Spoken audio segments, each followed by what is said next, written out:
What's up everybody, Brad here with the Money Dad channel. In this video I want to talk about Snap. A few days ago, or actually I think it was about a week ago, I made a video that talked about Snap, Intel, Pinterest, and Twitter. In this one I am going to specifically talk about Snap only because there is a pattern here setting up on this stock chart that I want to show you guys, because I think there is some room here, that's some real potential here for a big gain, some really nice profits to the upside for the bulls here over the next week, or maybe a couple or few weeks. So this is kind of a swing trade. It's probably going to take place over the next few weeks. Just to let you know, that's the time frame. I'm looking at daily candlesticks. But before I jump into that chart pattern, I want to talk to you guys kind of about the risk of this company. Snap is a company that makes Snapchat and Spectacles, I think, is their other project, right? So you got Snapchat and then you got Spectacles, and the Spectacles part is like an augmented reality goggles type product, I believe. I haven't looked too much into that, but those are the two big kind of lines of work that they do: Snapchat and then augmented reality camera type goggles, right? So I'm not going to get too much into that. I don't even know a lot about that. That's not really the point of the video. Just, you know, bringing that to your attention to get into the next thing I want to talk about is the financials. That's the risk here. This is a pretty risky company to invest in my opinion. I do think, you know, augmented reality and virtual reality type companies, you know, they are coming around. They're getting really popular. I do think there is a big future there for that industry. Now, that said, this company, Snap, is not profitable, and it's a $90 billion company. That is a massive market cap for a company that is not profitable. And not only are they not profitable, they are burning through money. Look, in 2017, they lost $3.5 billion. In 2018, they lost over $1 billion. In 2019, they lost over $1 billion. In 2020, they lost just under $1 billion. So you could say, like, okay, they're progressing in the right direction, but I mean, at the end of the day, you're still losing almost $1 billion in a year, right? So, and just looking at these quarterlies, it's not looking a lot better over the last 4 quarters. So that is the kind of the risk there. If we jump into the financials, you can see on the balance sheet they have $3 billion in current assets. In cash and short-term investments, they have 2.5. So they still have a lot of money that they can use to fund their operations. And I would imagine the goal here is to become profitable, obviously. So they're going to be working towards that. And any time you see a earnings report that shows them getting closer and closer to profitability, that's going to be a very good thing for their stock price. I would imagine the stock is going to, you know, continue to go up as they approach profitability.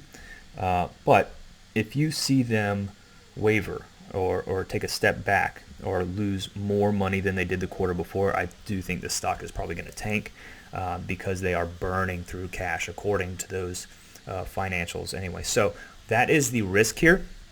I know that sounded super bearish in a video that I'm trying to make a bullish case for, but if we saw downside risk or downside activity on this stock, I would be targeting this $29 to $34 range. There's an open gap here on the stock chart that I think could get filled if we start to see this stock tank.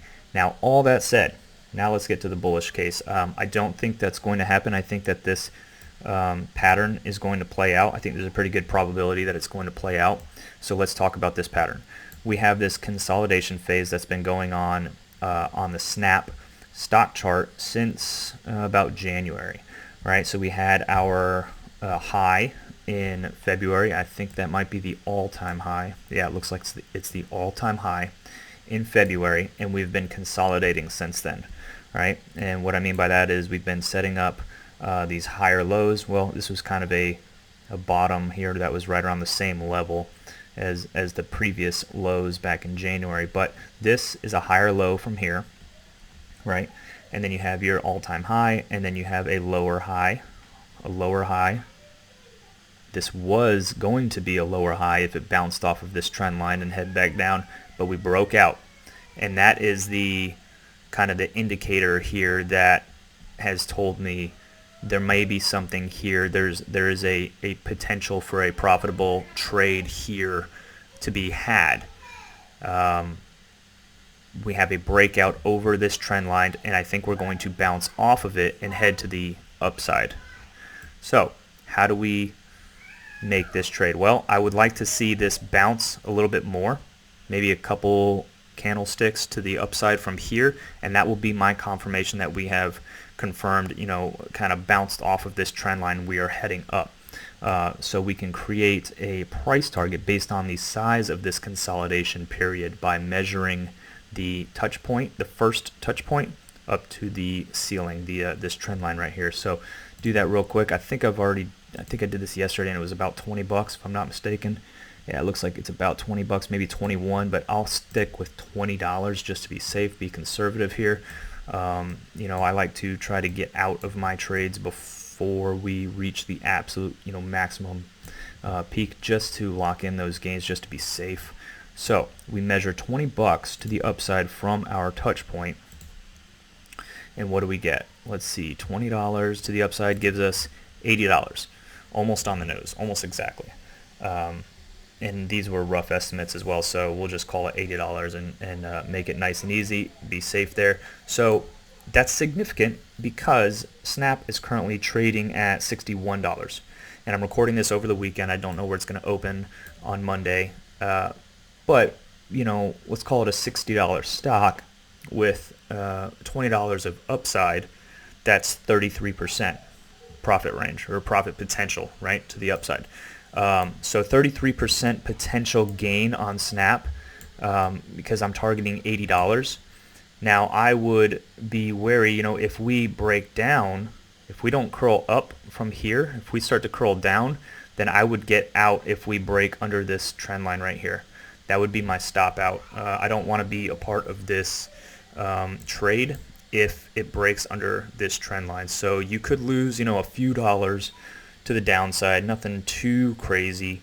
Maybe lose 5% or so if it breaks under this blue line, and then that would be my signal to get out, because this trend line right here would not be acting as support in that case, right? We want it to act as support, kind of bounce off and head to the upside. If we break under it, then it did not act as adequate support. We've broken under, and it's now above us and acting as resistance again, right? Like it did right here. Right here it acted as resistance. Do not want to be in this if this stock is under this trend line, because we're going to be bumping our heads up against it, and it's going to be acting as resistance. Okay, so that's what I've got for Snap, guys. I see $80 as the price target. It's $20 upside from here, about 33% profit potential. I hope you guys enjoyed this video. Let me know if you did down in the comments below. If you liked this this chart, the financials, let me know. If you're not a subscriber yet, hit that subscribe button. Words are hard today. I do stock chart pattern analysis just like you saw in this video on most of my videos, and I do a little bit of tutorials and how-tos as well. So go check out my channel if you haven't yet. That's all I got, guys. Thanks. I will see you in the next video.